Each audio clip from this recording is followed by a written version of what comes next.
Hi everyone, my name's Ian. I want to welcome you to another 5-minute family devotion here at Engadine Heathcote Anglican Church. At 5-minute family devotions, we're going through God's big story, and we're looking at the story of the Bible and how God is working on each and every page to bring us into relationship with Him once more.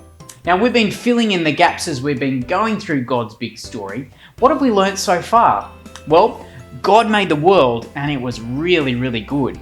But it didn't stay that way as God's people sinned against Him. They were out of God's place and things were getting worse and worse until God stepped in and promised Abraham a land, a family, and to bless everyone on the earth through him. Abraham's family eventually became the nation of Israel. They were slaves in Egypt, but God rescued them out of Egypt and was leading them to the promised land. But we learnt yesterday that they didn't trust God and so had to wait another 40 years until they could enter the land. Now Moses was leading them, but he wasn't allowed to enter the land, and we learned about that yesterday, and sadly he died just before entering the land. Joshua was going to lead God's people into the land. Now how do you think Joshua felt about leading God's people into the land? Do you think he was excited, or do you think he was scared? Well, it makes me think of a time that I was pretty scared. It was last year. You see, I went to see the Dragons go and play Souths. Years and years ago, I lived in Blakehurst, and I'd go down to the pool at Cars Park and I'd go to the gym there. And the Dragons used to train there at the same time as I was there. And Paul McGregor, the now coach of the Dragons, he'd just finished playing with the Dragons and he worked out with them too. Now, I got to know Paul pretty well. We got to be friends and I told him about my footy that I played in school, and in fact he was pretty impressed. He was a nice guy, a really lovely guy. Now as I was watching the game last year, I got there early and they were warming up, and Corey Norman, the Dragons halfback, he went down injured. I think he did a hammy or something like that. Now Paul McGregor, he got a bit worried, and I could see that he was worried. It was obvious that Norman wasn't going to be able to play. He turned around, looked up in the stands, and he saw me in the crowd. And he said, Ian, come here. I need you to play. Now, I was a bit shocked, but I thought, okay, I can do this. I jumped the fence, they kitted me up in a Dragons outfit, and we ran into the dressing room. And then Paul said to the team, and then he said to me, Ian, you're going to captain the team today. Now, that was a big responsibility for me. They even flashed my photo up as captain on the screen. Looked pretty handsome, pretty happy about that. It all happened so quick. Within minutes, I was leading the Dragons out onto the field. Well, how do you think I went? Well, I actually played pretty well. But as I was going out, Paul McGregor came up to me and he said, hey Ian, be strong and courageous. You can do this.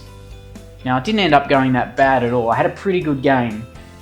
Well, actually, no, I didn't. I just made that story up.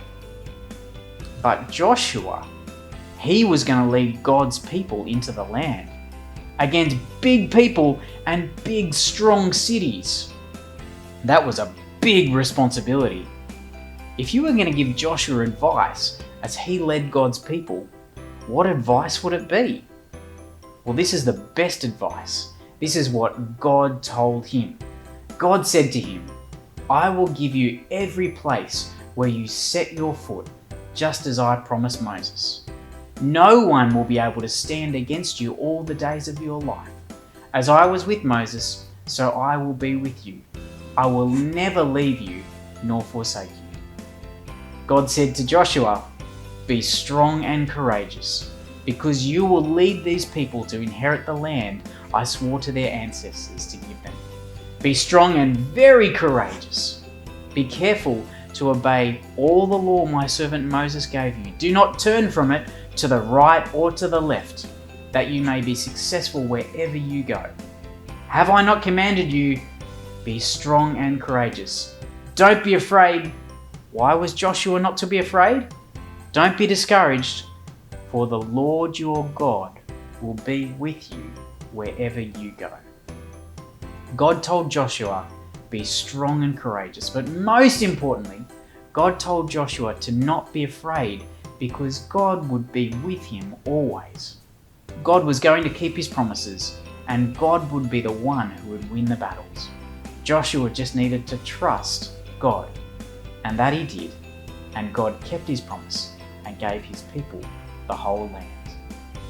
Well, we don't need to lead God's nation Israel like Joshua did, but we are called to trust in God's promises.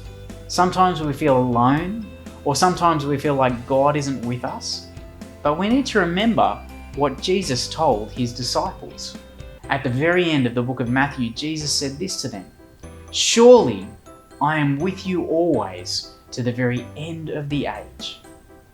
Jesus, although he was leaving them, was going to be with them always.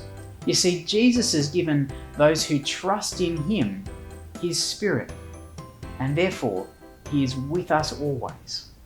How great is it that we can be strong and courageous, trusting that Jesus is our King. Well, in a couple of seconds, a couple of questions are going to come up on the board. And as a family, I want to invite you to read, to think, and to pray. And pause the video as you do each one together as a family. Now remember, keep on sending your photos in, and I'll say g'day to you in the next coming video.